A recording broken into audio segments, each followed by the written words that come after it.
হরি বল হইয়াছে আর হবেন যতে আমার মহাপ্রভুর দাস সবার চরণ বন্দি দন্তে করি ঘাস বিপিন শঙ্কিত তর্ল মুদাভিদিনারি বদন কমলাস্বাদ মধুক রমা শম্ভু ব্রহ্মামর প্রতিগণ শাসিত পদ জগন্নাথ স্বামী নয়ন পথগামী ভব তুমি জগন্নাথ স্বামী নয়ন পথগামী ভব তুমি জগন্নাথ স্বামী নয়ন পথগামী ভব তুমি।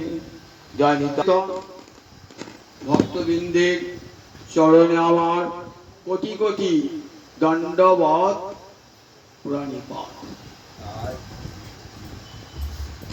শ্রীমদ্ ভাগবতের সপ্তম স্কন্ধে মহামতি প্রহ্লাদ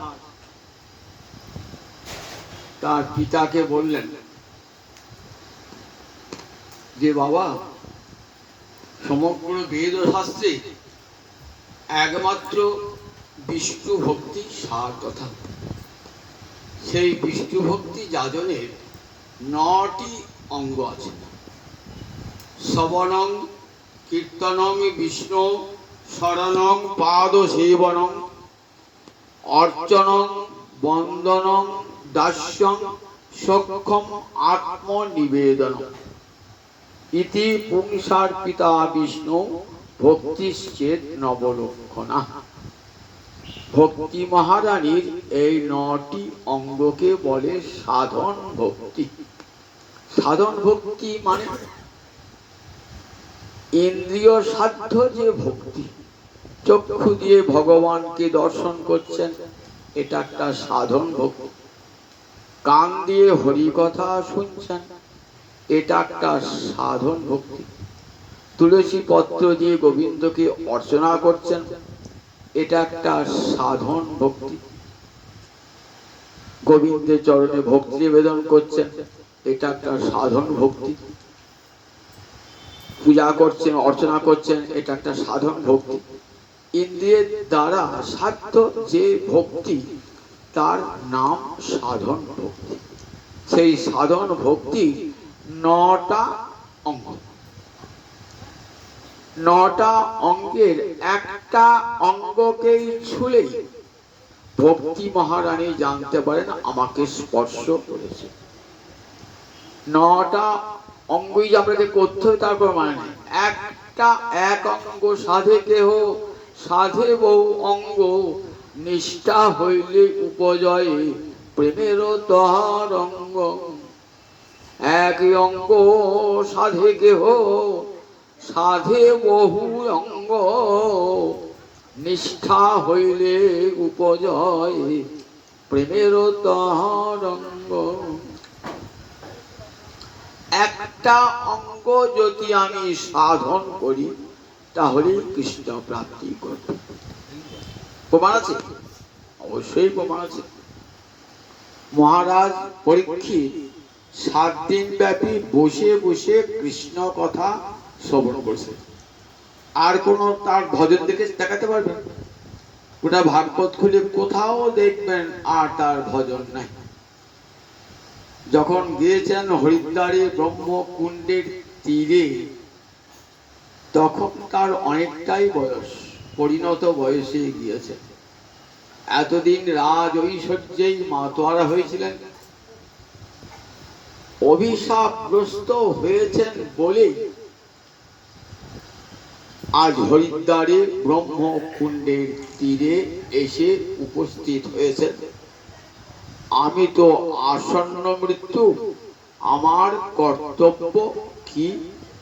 এই প্রশ্ন রেখেছেন ব্যাসনন্দন সুখদেবের কাছে। 7 দিন ব্যাপী শুধু হরি কথা শ্রবণ করলেন। তিনি আগেই সমস্ত ঋষিবর্গকে, মুনিবর্গকে, সাধুবর্গকে জিজ্ঞাসা করেছেন আমি তো জীবনে কোনো সাধন ভজন করি নাই, কিন্তু ঋষিগণ বলুন কোন একটা উপায় অবলম্বন করলে কৃষ্ণ চরণ প্রাপ্তি ঘটতে পারে। কারণ আমাদের বংশের দেবতাই হলেন ভগবান শ্রীহরি। আমার পিতৃ পিতামহ সংসার সাগর পার হয়ে গোবিন্দ চরণ প্রাপ্ত হয়েছেন, আমাকেও সেই গোবিন্দ চরণ প্রাপ্ত হতে হবে। কোন উপায় অবলম্বন করলে সেই কৃষ্ণ চরণ প্রাপ্ত হবে? ঋষিগণের মধ্যে বিতর্ক হচ্ছে। কেউ বলছেন জ্ঞান সাধন করুন, কেউ বলছেন যোগ সাধন করুন, কেউ বলছেন ধ্যান করুন, কেউ বলছেন বেদ পাঠ করুন, কেউ কেউ বলছেন কৃষ্ণ কথা শুনুন। এখন বলছি দেখো আমি সব করতে রাজি, কিন্তু আমার হাতে তো 7টি দিন সময়, এর বেশি তো আর সময় নাই। এই 7 দিনে আমি পাবো কোন উপায় অবলম্বন করলে? 7 দিনে ধ্যান করলেও তো গোবিন্দ পাওয়া যাবে না, 7 দিন যোগ সাধন করলেও কৃষ্ণ পাওয়া যাবে না, 7 দিন বেদ পাঠ করলেও কৃষ্ণ পাওয়া যাবে না, 7 দিন যজ্ঞ করলেও কৃষ্ণ প্রাপ্তি হবে না। তাহলে ঋষিগণের মধ্যে তর্ক বিতর্ক হচ্ছে। ঠিক এমন সময় এসেছেন ব্যাসনন্দন শুকদেব। তিনি এসে সকল বিতর্কে সমাধান ঘটিয়ে দিলেন। বললেন তুমি তো আসন্ন মৃত্যু, আর 7 দিনে তোমাকে কৃষ্ণ পদ্ম পেতে হবে। জানো, অর্ধ মুহূর্ত যদি কেউ কৃষ্ণ কথা শ্রবণ করেন, কৃষ্ণ ভজন করেন, তাহলে তার কৃষ্ণ চরণে গতি লাভ হয়ে যায়। এমন উদাহরণ যোগ রয়েছে। রামচন্দ্রের পূর্বপুরুষ খট্টাঙ্গ রাজা স্বর্গ থেকে নেমে এসেছিলেন। স্বর্গ পেয়েও স্বর্গে থাকেন না, বলেন আমাকে ভারত ভূমিতে পাঠিয়ে দাও দেবতাগণকে। বলে দেবতাদের সঙ্গে অসুরদের যুদ্ধ, সেই যুদ্ধে খট্টাঙ্গ রাজাকে নিয়ে গিয়েছিলেন। দেবতারা জয়লাভ করেছেন। বলে রাজা তোমাকে এই স্বর্গে একখানা বিশাল অট্টালিকা বানিয়ে দেবো, তুমি এখানে থাকো, দীর্ঘ জীবন আনন্দে থাকবে। বললেন না, আমি দীর্ঘ জীবন আনন্দে থাকতে চাই না, আমি আমার দেশ আমার ভারতবর্ষে ফিরে যাব। বলে ভারতবর্ষে তোমার তো আর কেউ নাই। বলেন কেউ না থাকুক, ওই ভারতের মাটিটা বড় পবিত্র মাটি, ওই মাটিতে সাধন ভজন করলে কৃষ্ণ প্রাপ্তি ঘটে। আমাকে নামিয়ে রথে করে দেবতারা নামিয়ে দিলেন। ভারত ভূমিতে এসে অর্ধ মুহূর্ত কৃষ্ণ ভজন করেছিলেন।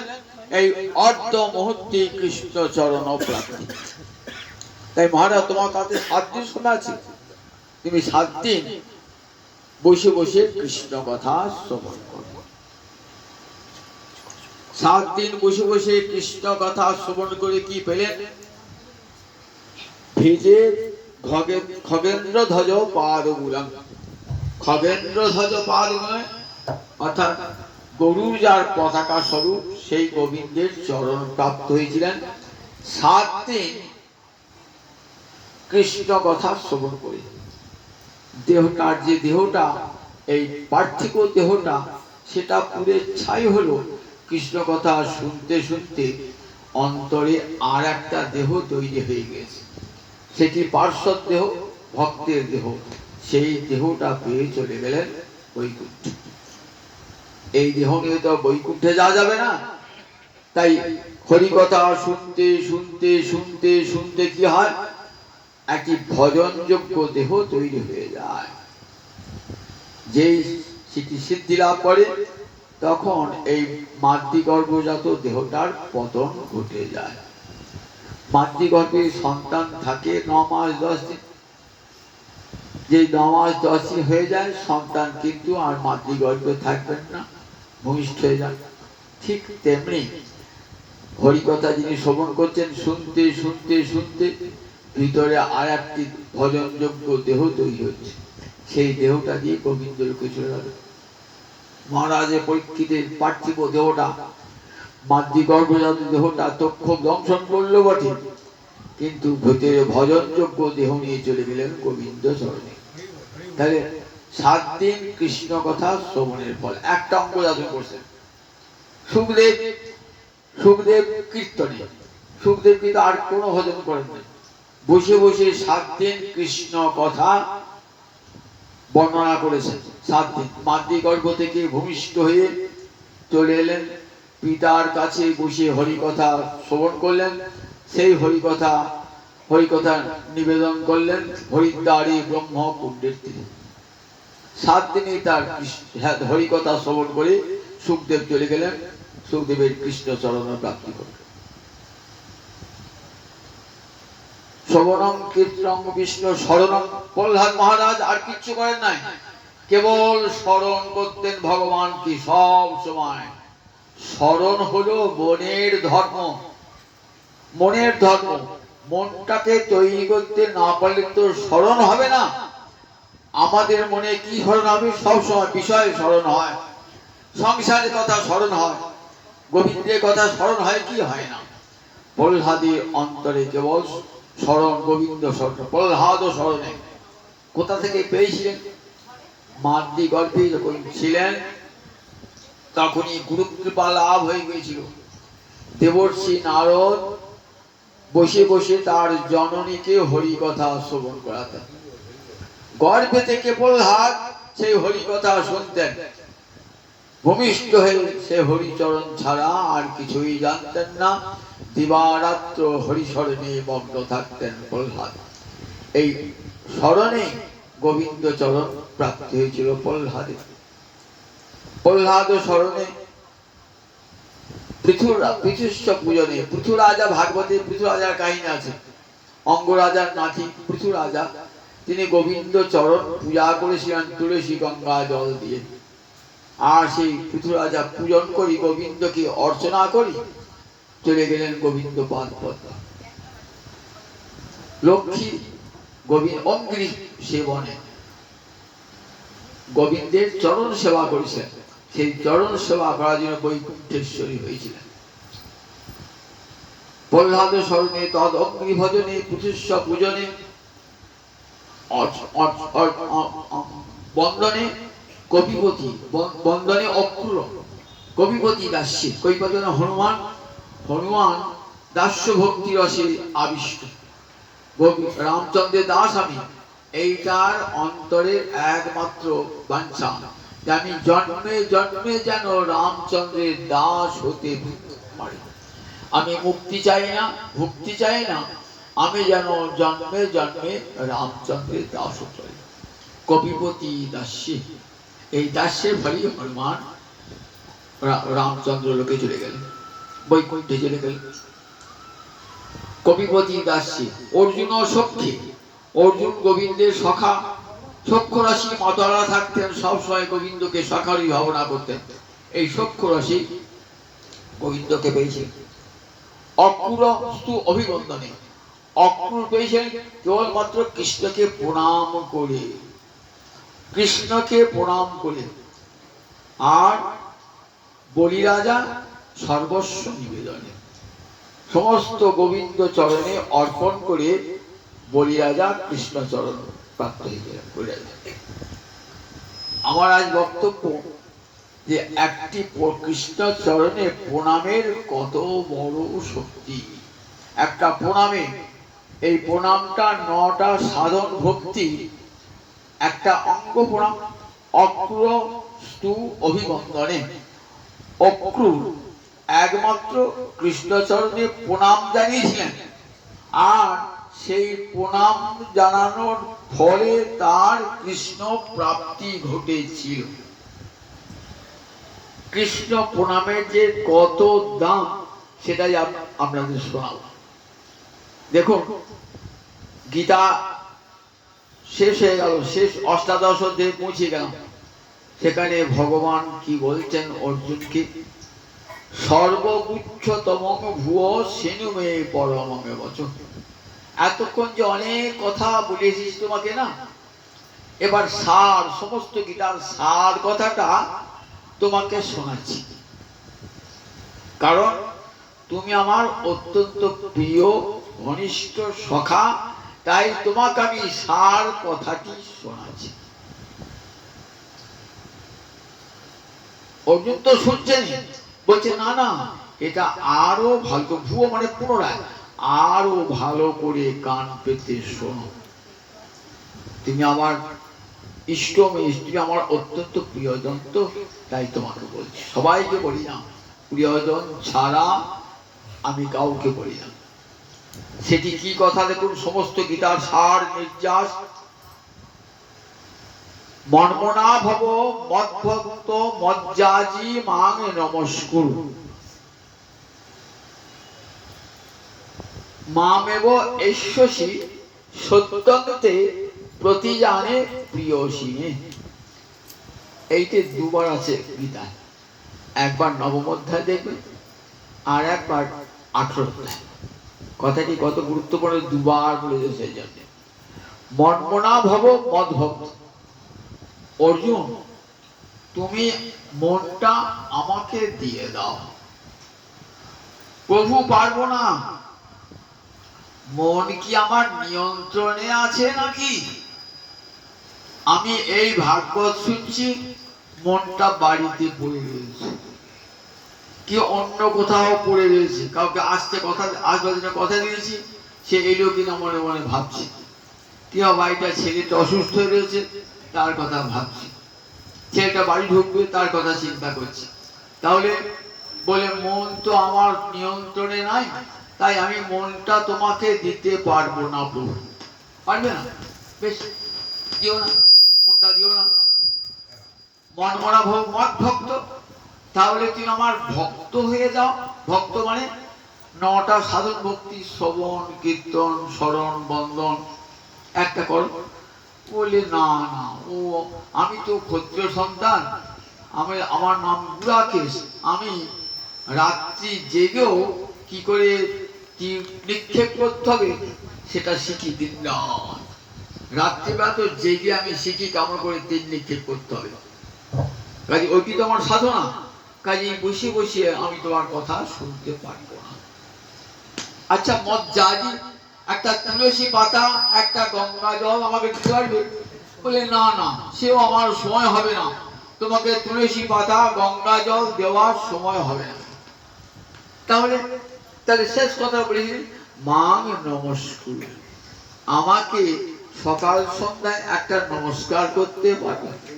নমো ব্রহ্মণ্য দেবায় গো ব্রাহ্মণ হৃদায় জগদ্ধিতায় শ্রীকৃষ্ণায় গোবিন্দায় নমো নমঃ।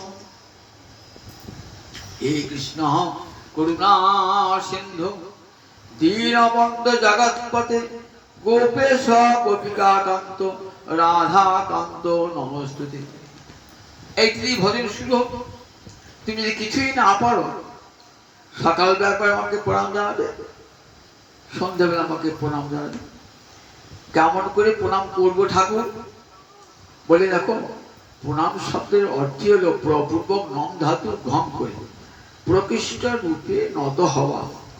শুধু দেহটা নত করলে হবে না, মনটাকেও নত করতে হয়, তবেই যথার্থ প্রণাম হয়। এই প্রণাম 3 প্রকার, কায়িক বাচিক মানসিক। হৃদ বাক বপুভি বিদধান নমস্তে ব্রহ্মা বলেছে। বাক্য দিয়ে হয় প্রণাম হয়, মন দিয়ে প্রণাম হয়, আর বাক্য দিয়ে প্রণাম হয়।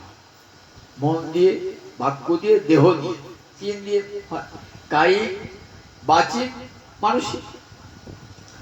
দেহ দিয়ে প্রণাম আমার কত ভাগ, সাষ্টাঙ্গ প্রণাম 8 অঙ্গ দিয়ে, পঞ্চাঙ্গ প্রণাম 5 অঙ্গ দিয়ে, দণ্ডবত প্রণাম, এগুলো হলো আবার কায়িক প্রণামের ভাগ।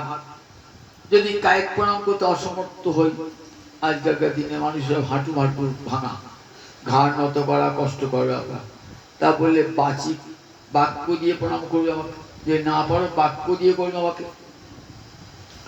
যদি বাক্য বন্ধ হয়ে যায় তখন কি করব? মনে মনে করবে প্রণাম, মানস প্রণাম জানাবে। সব ব্যবস্থা ভগবান করে রেখে দিয়েছেন। যদি দেহ দিয়ে না পারো তাহলে বাক্য দিয়ে করবে, বাক্য দিয়ে যদি না পারো তাহলে মনে মনে করবে। এইখান থেকেই ভজনটা শুরু হোক। এই ভজন শুরু করতে করতে কি মনে হবে বললেন? একদিন মনে হবে গোবিন্দকে প্রণাম করতে করতে করতে করতে গোবিন্দ চরণে ভালোবাসা এসে যাবে। এই প্রণামটার কত দাম দেখুন। যার কথা বলছিলাম অক্রুরস্তু অভিবন্দনে। অক্রুর কে ছিল? অক্রুর ছিল কংসের মন্ত্রী, সম্পর্কে কৃষ্ণের পিতৃব্য, বৃষ্টিবংশে জাত। পিতার নাম ছিল সফল্ক, মায়ের নাম ছিল গান্ধিনী। কংসের অত্যাচারে সবাই পালিয়েছিল মথুরা থেকে, কিন্তু অক্রুর যায় না। কেন? অক্রুর জানতেন যে একদিন না একদিন কৃষ্ণ মথুরায় আসবেন এবং কংসকে ধ্বংস করবেন। তাই তাই অক্রুর ছদ্মবেশে ছিল, যে দেখাতেন কংসের মিত্র, কিন্তু ভিতরে ভিতরে কিভাবে কংসকে বিনাশ করতে হবে তার চিন্তা করত। বাইরে প্রণাম করতে পারতেন না, কি করতেন? মনে মনে প্রণাম জানাতেন অক্রুর গোবিন্দকে। কংস যখন ঠিক করলেন যে আমি কৃষ্ণকে হত্যা করব, তাহলে কৃষ্ণ তো বৃন্দাবনে আছে, সেখানে তো তাকে হত্যা করা সম্ভব নয়। তাহলে সেখানে কৃষ্ণ বলরামকে নিয়ে এসে এখানে কে আনবে? কংসের যে পুরোহিত তার নাম সত্য। সত্য বললেন, শুনুন রাজা, এই তিনজন ব্যক্তি বিশ্বাসী, উদ্ধব, বসুদেব আর অক্রুর, এই তিনজনের মধ্যে যে কোনো একজনকে পাঠান। কংস নির্বাচন করলেন যে অক্রুরই হবে একমাত্র আমার ঠিক বিশ্বাসী লোক, অক্রুরই হবে বিশ্বাসী লোক। অক্রুরকে নির্জনে রেখে বলেন, দেখো অক্রুর, আমি তো তোমার উপর বিশ্বাস করি, আমার সব কাজ তোমাকে নির্ভর করে হয়। অক্রুর এমন ভাবে রাজধর্ম করেন না, ভিতরে ভিতরে চাইছেন কংসের বিনাশ, আর উপরে দেখাচ্ছে আমি কংস তোমার মিত্র। শকুনি যেমন চেয়েছিলেন না যে গোটা কৌরব বংশকে ধ্বংস করে দেব, দুর্যোধনের বন্ধু সে যে এসেছিলেন মামা বন্ধু, কিন্তু অন্তরে বাঞ্ছা ছিল এই বংশটাকে আমি ধ্বংস করব, প্রতিহিংসা, আমি প্রতিশোধ তুলব। ঠিক তেমনি কংসের অন্তরে বাঞ্ছা, আমি ধ্বংস করব কংসকে, কিন্তু মিত্র সেজে থাকবো। মিত্র সেজে থাকলেন, ঠিক আছে প্রভু, নিয়ে আসতে হবে। মনে মনে ভাবছেন যে আজ আমার বড় সৌভাগ্যের দিন। জগতে অসৎ সঙ্গে কেউ বৃন্দাবন যেতে পারে? অসৎ সঙ্গে তো নরকেই যায় লোক। আমি এমন একজন অসতের সঙ্গ করি যে সম্পূর্ণ কৃষ্ণ বিরোধী, কিন্তু আজ আমার কি সৌভাগ্য। মনে মনে ভাবছেন। বিল্বমঙ্গল একদিন এক বেশ্যারমণীর কথা শুনে তার চৈতন্য হয়েছিল এবং তার গোবিন্দ চরণ প্রাপ্ত হয়েছিল বৃন্দাবনে। তাই অনেক সময় দুষ্ট লোকেরও উপদেশে গোবিন্দ মিলে যায়। আজ আমার কপাল হয়তো দুষ্ট লোকের গোবিন্দ মিলে যাবে। ভাবছেন কতদিনই গোবিন্দকে দর্শন করি নাই, গোবিন্দ দর্শন হবে। রথে করে যাচ্ছেন, এদিকে কংস ধনুর যজ্ঞ করবে। মহাদেবের দেওয়া একটা ধনু আছে, সেই ধনুটা যে তীর লাগাতে পারবে তার হাতে কংসের মৃত্যু হবে। তাই কংস পরীক্ষা করে দেখবেন সেই ছেলেটা বটে কিনা, যে আমাকে হত্যা করবার জন্য জন্মিয়েছে কিনা। নিয়ে তাকে মারার ব্যবস্থা আগে থেকে করে রেখেছেন। আগে একটা হাতিকে শিক্ষা দিয়েছেন কুবলায়াপি, হাতিটাকে এমন করে শিক্ষা দিয়েছেন যে কানাই বলাই যখন আসবে সুরে করে আছড়িয়ে মেরে দেবে, যদি না পারে তাহলে চানুর কিংবা মুষ্টি গাছে তোরা যুদ্ধ করে মেরে দিবি। দুটো ছোট 10-11 বছরের ছেলে তো, তোদের আঘাতই মরে যাবে। তাতেও তোরা যদি না পারিস, আমার যদি সব সৈন্য শেষ হয়ে যায়, শেষকালে আমি আছি। অক্রূর গেলেন কৃষ্ণকে আনতে, মনে মনে ভাবছেন আজ আমার কি সৌভাগ্য, বৃন্দাবন দর্শন হবে। আমার তো নরক দর্শন হবার কথা, আর ব্রজভূমি দর্শন হবে। খুব আনন্দে যাচ্ছেন, মনের আনন্দে। কত তাড়াতাড়ি রথটা গিয়ে বৃন্দাবনে পৌঁছাবে। বৃন্দাবনে যেই পৌঁছালেন না, দেখছেন সেই বৃন্দাবন কেমন গোবিন্দ চরণপুত ধরি আছে, সেই গোবিন্দের চরণ ধুলি আছে। যেতে যেতে দেখেন গোবিন্দ গোপালকদের সঙ্গে গোচারণে গেছেন, ফিরে এসেছেন তো দেখে এক জায়গায় তার চরণ চিহ্ন নেমে পড়লেন রথ থেকে। চরণ চিহ্ন দেখে দেখলেন ধ্বজ বজ্র অঙ্কুশ, এ তো কৃষ্ণেরই চিহ্ন, পদচিহ্ন। সেই চরণ চিহ্নকে প্রণাম জানালেন, হে চরণ চিহ্ন, হে গোবিন্দ চরণ, আমার প্রণাম নাও প্রভু। কত দিনের পরে আমার সৌভাগ্য হলো গোবিন্দ চরণ প্রাপ্তি। গোবিন্দকে নন্দ রাজার গৃহে প্রবেশ করলেন, সব ঘটনা জানালেন। বলেন চলো ধনুর্যজ্ঞ দেখবার জন্য নিমন্ত্রণ করেছি, কংস মারবে যদি বলে থাকি পাঠাবেন। বলেন কংস একটা ধনুর্যজ্ঞ করেছে, আপনাদের নিমন্ত্রণ পাঠিয়েছে।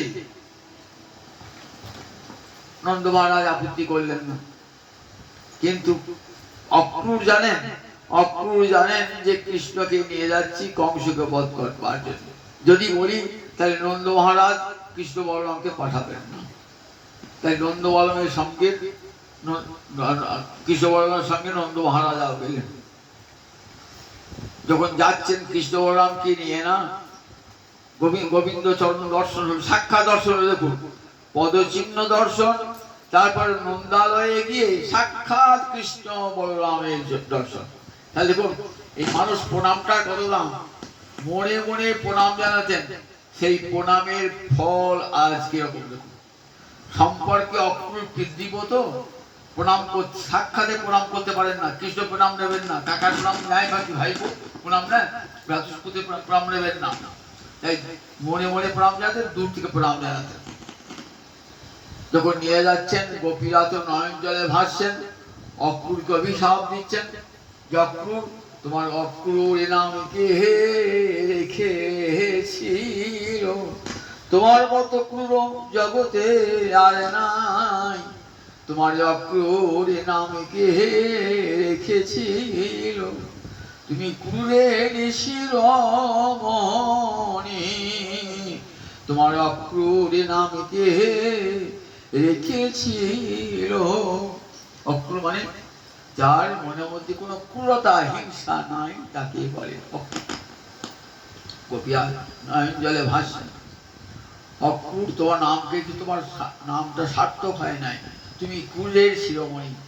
যখন যাচ্ছেন না, দেখছেন গোপীদের নয়ন জলে পথ ভাসছে, নিয়ে গেলেন অক্রূর, নিয়ে গিয়ে মথুরা নগরে যখন পৌঁছালেন, মথুরা নগরে পৌঁছিয়েই কৃষ্ণচরণের সাক্ষাৎ এইবার প্রণামটি জানালেন। কেউ নাই তখন সাক্ষাৎ প্রণামটি জানেন। এর আগে কিরকম কৃষ্ণ দর্শন হলো, যখন যাচ্ছেন না মথুরায়, বৃন্দাবন থেকে যাচ্ছেন না, বৃন্দাবনে একটা ঘাট আছে, তার নাম অক্রূর ঘাট। এখানে ব্রহ্মহ্রদ বলা হয়, এটাকে এটা অক্রূর তীর্থ বলা হয়। এখানে যখন নিয়ে যাচ্ছেন কানাই বলে কে রথে চড়িয়ে, তখন বলেন দাঁড় করিয়ে দেখে একবার ওই অক্রূর ঘাটে নেমে স্নান করছে। অক্রূর ঘাটে যখন নেমে স্নান করছেন না, কি দেখলেন, অর্জুন যেমন বিষ্ণু দর্শন করেছিলেন, তেমনি দেখছেন কৃষ্ণ বলরামকে দর্শন করছেন। দেখছেন গোবিন্দ বসে আছেন কোথায়, বিশাল বসকির আগের পরে বসে আছেন ভগবান। তার অনন্ত দিব্য জ্যোতি, সমস্ত দেবতারা সুরেরা তাকে বন্দনা করছেন। এই দর্শন করলেন, দর্শন করে অনন্ত করে ব্রহ্মাণ্ড তার মধ্যে দর্শন করলেন। দর্শন করতে ভাবলেন তাহলে কি কৃষ্ণ বলরাম জলের তলায় এলো নাকি। উঠে গিয়ে দেখছেন যেমন কাজ তেমনি কৃষ্ণ বলরাম বসে আছেন। আবার জলে নামলেন, ধরে নেবে। কি দেখলেন? দেখলেন আবার সেই দৃশ্য দর্শন করলেন। অক্ষুরে তখন যে কৃষ্ণ কি সামান্য নয়, যে কৃষ্ণ সাক্ষাৎ অদ্বয় পরম তত্ত্ব ভগবান শ্রীহরি, পরম ব্রহ্ম শ্রীহরি। বলেন কি দেখলেন অক্ষুর? বলেন যা দেখেছি তাতে বুঝেছি এই অনন্ত কোটি ব্রহ্মাণ্ডের তুমি সৃষ্টি স্থিতি লয়কর্তা, তুমি সেই সমস্ত যোগীন্দ্র মুনীন্দ্রের আরাধ্য ধন। নিয়ে গেলেন, নিয়ে গিয়ে চরণে প্রণাম জানালেন, চরণে প্রণাম জানালেন। বললেন চলুন আমার গৃহে। বলে অক্রূর, আমি যে কাজের জন্য এসেছি সেই কর্ম সমাধান করে তোমার গৃহে। অক্রূর কি করলেন? অক্রূর বলেন ঠিক আছে প্রভু।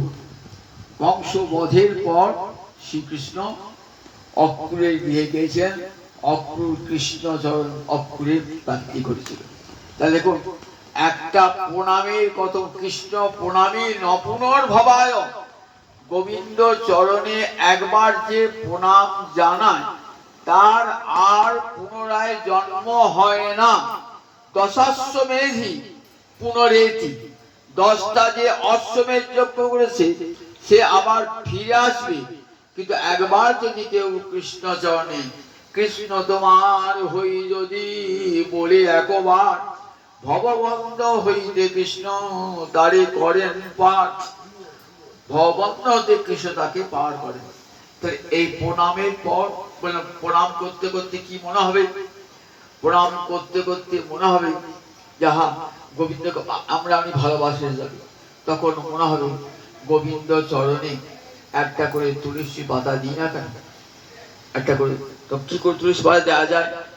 গোবিন্দ চরণে তুলসী পাতা দেওয়া অধিকার তো কখন দীক্ষা না হলে হবে না।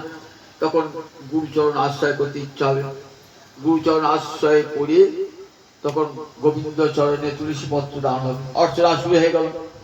এইবার দ্বিতীয় দিকে হবে মনে হয় যাকে এত ভালোবাসি তার কথা শুনবো। তখন মন ভক্ত, তখন তার কথা শুনবো। কথা শুনতে শুনতে শুনতে দেখবেন কখন মনটা ভগবানকে দিয়ে ফেলেছে। তাই শুরুটা করি কি দিয়ে?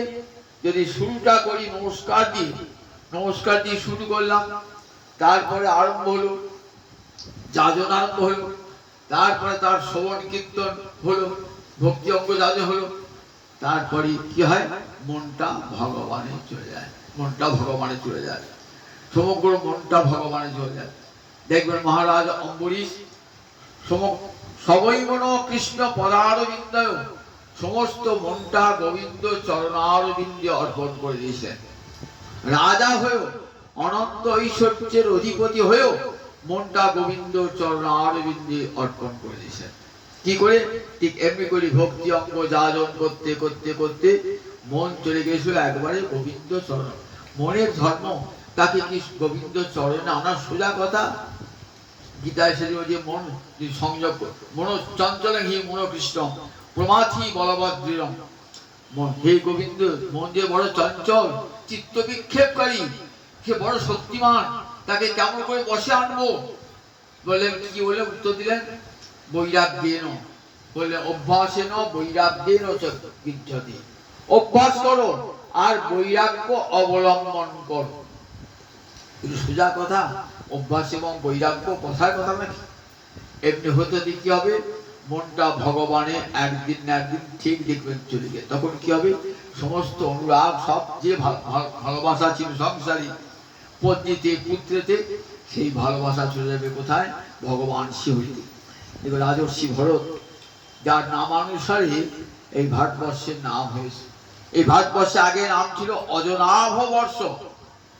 রাজর্ষি ভরত, তার নামানুসারে এর নাম হলো ভারতবর্ষ। রাজর্ষি ভরতের পিতার নাম ছিল ঋষভদেব।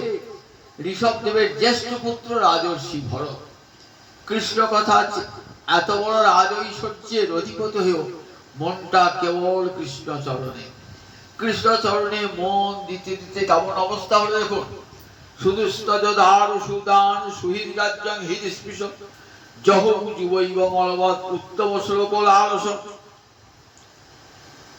শুধু স্তজধার সুদান, তখন আর স্ত্রী পুত্র সংসার কিছুই ভালো লাগে না।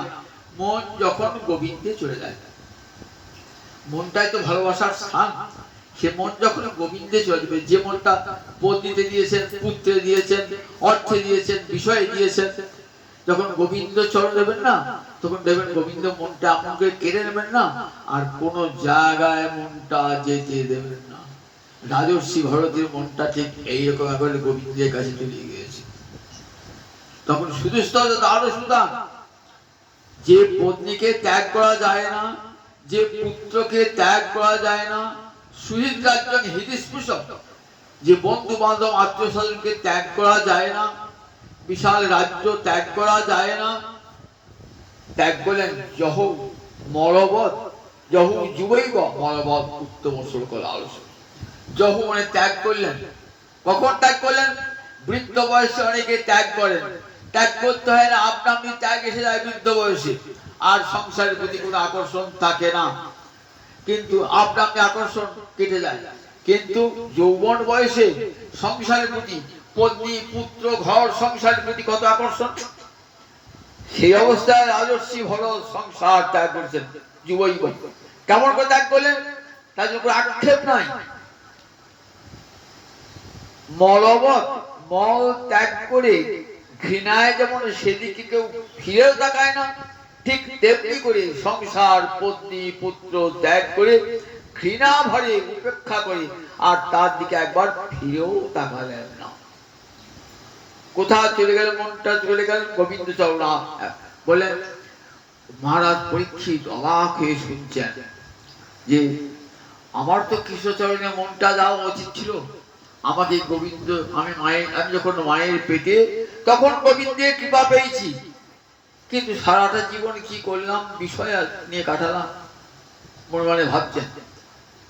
অবাক হয়ে শুনছেন, যেন সুখদেব খোঁজা দিচ্ছেন, মহারাজ দেখো মায়ের পেটে কৃপা পায় নাই, সাধন ভজন করে কেমন আজ অনুরাগ হয়ে দেখো, মনটা কেমন গোবিন্দ চরণে অর্পণ করেছে দেখো।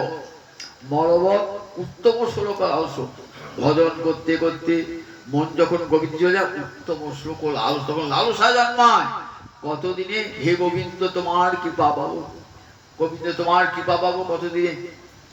যেমন রঘুনাথ দাস গোস্বামী, শাস্ত্র গোস্বামী পাদ, রূপ গোস্বামী পাদ সংসার শৃঙ্খল ছিন্ন করে কতদিনে গোবিন্দ চরণে পোষাবার জন্য অন্তর আকুল হয়ে থাকে। ঠিক তেমনি অন্তর আকুল হয়েছে রাজর্ষি ভরতে।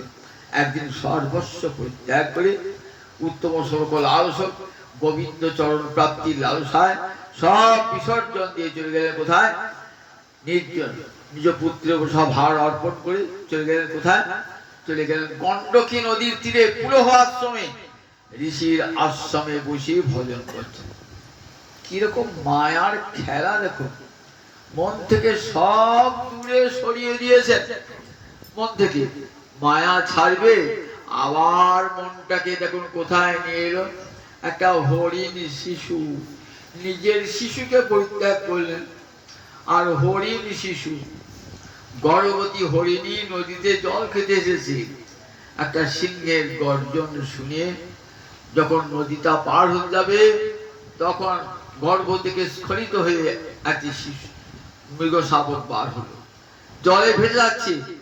দয়া হয়ে গেল, মায়া এলেন, দেখুন দয়া হয়ে মায়া এলো, আর রাজর্ষি ভরত থাকতে পারলেন না, জলে ঝাঁপ দিয়ে হরিণটিকে তুললেন। হরিণ শাবকে নিষ্ঠে এসে গেল, যে মনটা গোবিন্দ চরণে ছিলেন। দেখুন মনকে কিভাবে গোবিন্দ চরণে নেওয়া যায়। দেখুন একবার মনটা, যে মনটা গোবিন্দ চরণে ছিল, সেই মনটা আবার চলে গেল হরিণ শিশুতে। যখন ধ্যান করেন না, হরিণ শিশুটি এসে কি করে, গাছ আছে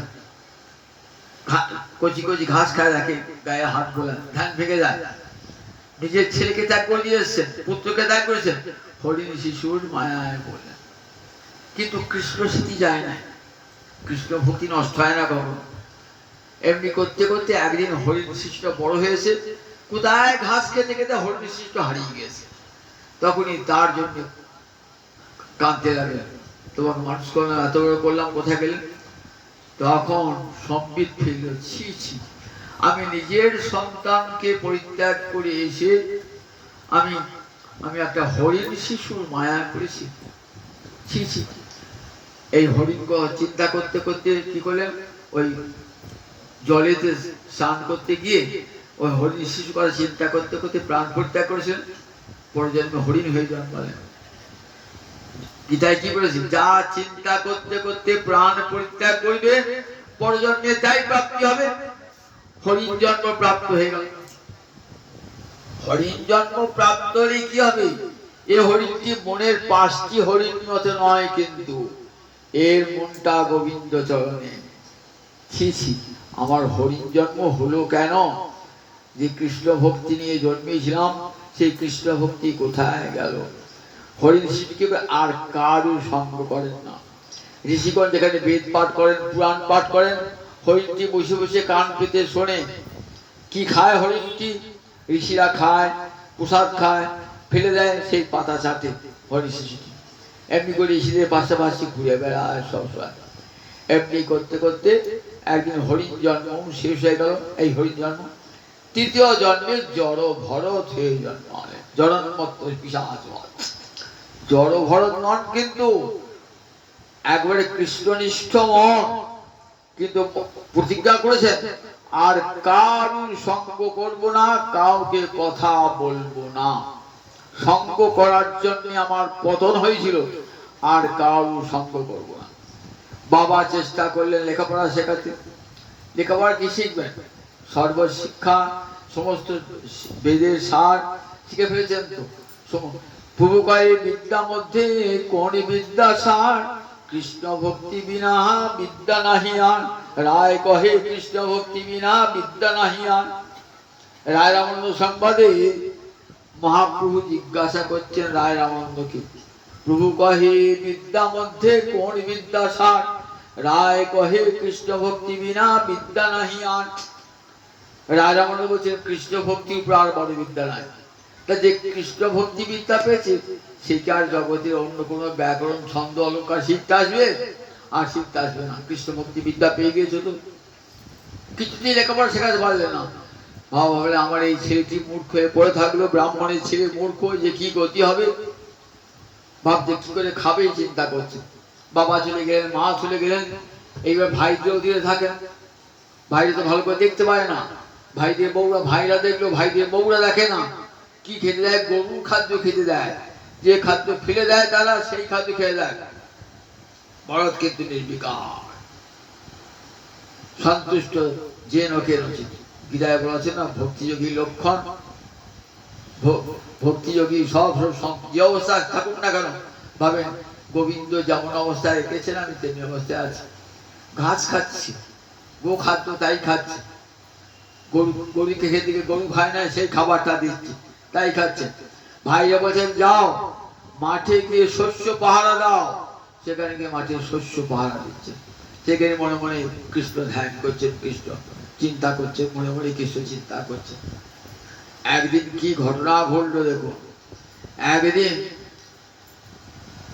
কৃষ্ণ ভক্ত যদি গোবিন্দ চরণে শরণাগত হয়, গোবিন্দ কি করেছেন, আমার ভক্তকে আমি রক্ষা করি, নমে ভক্ত পুনশ্চ, আমার ভক্তের বিনাশ দেন। একদিন এক ডাকাতের দল কালী পুজো করবে, নরবলি দেবে। নরবলি দেওয়ার জন্য যে লোকটাকে নিয়ে এসেছিল সে পালিয়ে গিয়েছে, তাকে খুঁজে পাচ্ছে না। এবার কি করবে? ডাকাতদের শব্দ করছে, দেখ একজনকে ধরে নিয়ে আয়। খুঁজতে খুঁজতে মাঠের মধ্যে একটা মাঠের আলির উপর বসে আছে একটা মোটা সোটা লোক। দেখলেন এই লোকটা ঠিক হবে, এই চল। চলে গেলেন ভরত, চলে গেলেন ভরত, এই চান কর, চান করিয়ে দিলেন। মন্ত্র বললেন, গলায় জবা ফুলে মালা ফালা পরিয়ে দিলেন। ভরত নিশ্চিন্ত আছেন, কালী মন্দিরে হত্যা করবে। যুবকাষ্ট মুখটা পুড়িয়ে দিয়েছেন, নিশ্চিত মনে মনে হরিস্মরণ করছিলেন মনে মনে। এইবার খাড়াটা তুলেছে, ঘাড়ে কোপ মারবে। দেখুন যেই ঘাড়ে কোপটি মারতে যাবে, স্বয়ং যিনি পাষাণময়ী প্রতিমা, তিনি এখানে পাষাণ ভেদ করে জেলেলেন মা মহামায়া। এসে কি করলেন, ওই খাড়া তুলেছিল তার হাত থেকে খাড়াটি কেড়ে নিয়ে ওই যে হত্যা করবে তার ঘাটটি আগে মুন্ডুটাকে ছেদন করলেন। যতগুলি ডাকাত ছিল সবার মুন্ড ছেদন করে মা আমার ক্রোধে ফুটবল খেলে যেমন মাথা করে খেলতে হবে। দেখুন রাজর্ষি ভরত রক্ষা পেয়ে গেলেন। কৃষ্ণ গোবিন্দ চরণে যে শরণাগত, তাকে সব সময় গোবিন্দ রক্ষা করেন, তার প্রমাণ দেখুন। এবার আমার মাঠে পাহারা দিচ্ছেন একদিন রাজা রঘুবন, সৌরাষ্ট্র এসে রাজা রঘুবন পালকি করে গুরুবাড়ি যাচ্ছে। পালকি করে যেতে যেতে কি হয়েছে না, পালকি করে যেতে যেতে একটা বেহারা অসুস্থ হয়ে পড়েছে, একটা বাহক। তখন বাহকদের শ্রদ্ধা করে একটা লোক ডেকে নিয়ে আসে। কোথায় কে আছে? খুঁজতে খুঁজতে কাকে পাবে, দেখছি একটা মোটা সুন্দর ভাই, চল পালকি বইবে। পরে চলেন পালকি বইতে, পালকি বইছেন। একদিন যিনি ভারতবর্ষের রাজা, তিনি আজ পালকি বইছেন, কাঁধে করে পালকি বইছেন। দেখুন একবার রাজা পালকি বইছে, চিন্তা করতে পারেন। ভারতবর্ষের রাজা, যার নাম অনুসারে ভারত দেশটার নাম ভারত, তিনি রাজার পালকি বইছেন। কেমন করে যাচ্ছে, পালকি বানাতে অভ্যাস নাই, কি করবেন, যাচ্ছেন যে যে কি করছেন, যেখানে পিঁপড়ে আছে না, পাটা তুলছেন যেন পায়ের চাপে পিঁপড়েটা মরে না যায়। যেখানে তুলসী গাছ আছে পাটা তুলেছে যাতে তুলসী গাছে পাটা না লাগে। তারপরে নৌকাটা তখন কি হচ্ছে, পালকিটা কোনো জায়গায় দাঁড়িয়ে যাচ্ছে, কোন জায়গায় হেলছে দুলছে। ভিতরে বসে আছে রাজা, ক্রোধ করে, আরে পালকিটা হেলছে দুলছে মানে থেমে যাচ্ছে কেন? তখন বাহকদের দল বলছে, আমাদের জন্য নয়, ওই যে মোটা লোকটা এসেছে না, ওই লোকটা জন্য। রাজা পালকির দরজাটা খুলে দেখছেন, লোকটা, তোমার দেহটা খুব মোটা নয়, সেই জন্য চলতে পারছো না, তুমি খুব শান্ত ক্লান্ত হয়েছে নয়, তাই চলতে পারছো না। দেখো আমি রাজা, আমি কিন্তু ইচ্ছে দেশের রাজা, আমি তোমাকে এমন শাস্তি দণ্ডদান করবো না, শুলে চড়বো তোমার।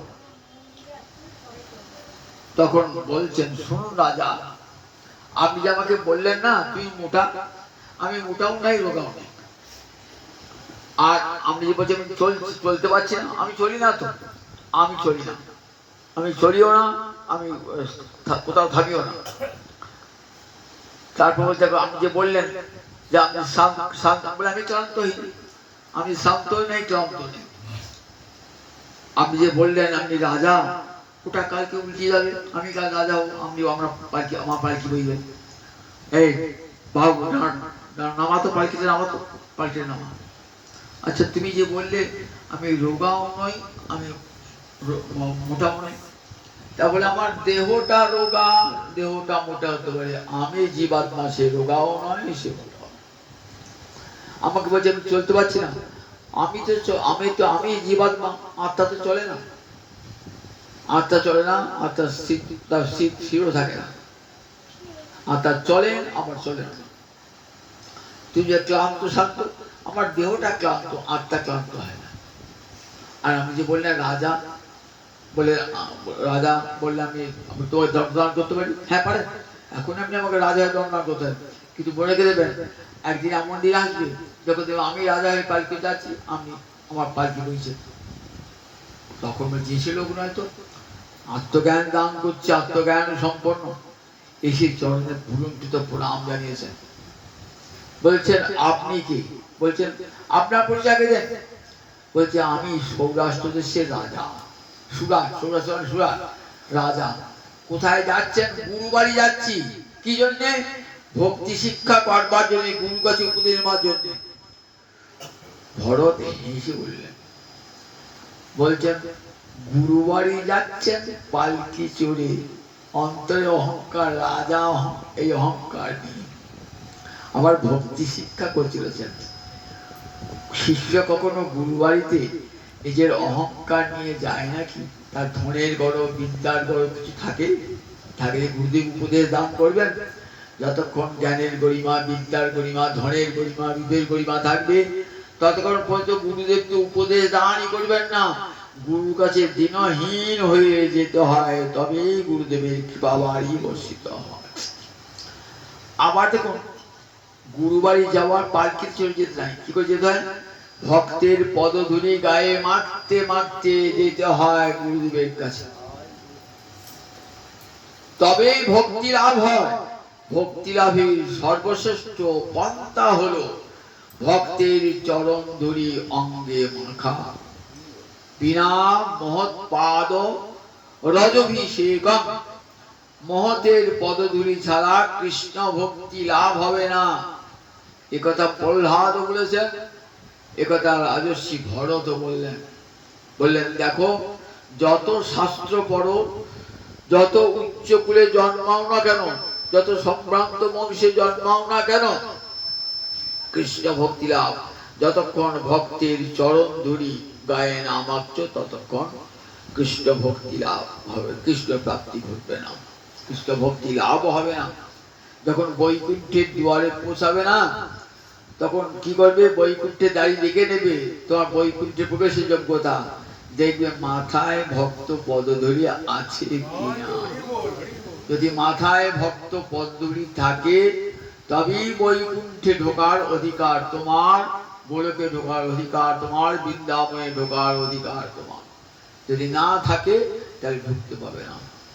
রাজার চৈতন্য হল, বললেন রাজা এমনি কৃষ্ণ ভক্তি লাভ করতে গেলে ভক্তের চরণ ধরি অঙ্গে মাখুন, সব রাজ অহংকার ত্যাগ করুন, ত্যাগ করে গুরুর কাছে শিষ্য স্নেহম সাধি মাং তাং প্রপন্ন, আমি তোমার শিষ্য, তোমার শাসনে থাকবো, আমি তোমার চরণের শরণাগত, তুমি আমাকে কৃপা করে উপদেশ দাও কেমন করে আমার কৃষ্ণ ভক্তি লাভ হয়।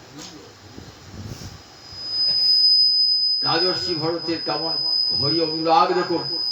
বললেন দেখো, মনমনা হব, মনটা কেমন করে ভগবানকে দিয়ে দিয়েছিলেন রাজর্ষি ভরত।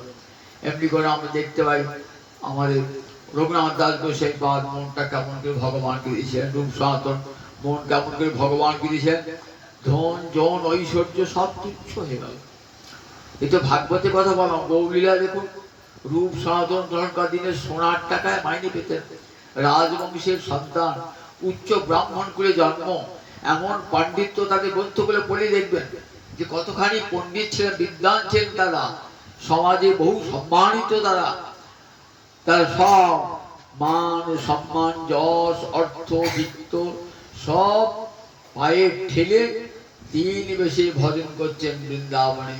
ছেঁড়া কাঁথা নেড়া মাথা কাঁদে বহিরিবার, লোকে শুধাইলে বলে মুই চৈতন্যের দাস।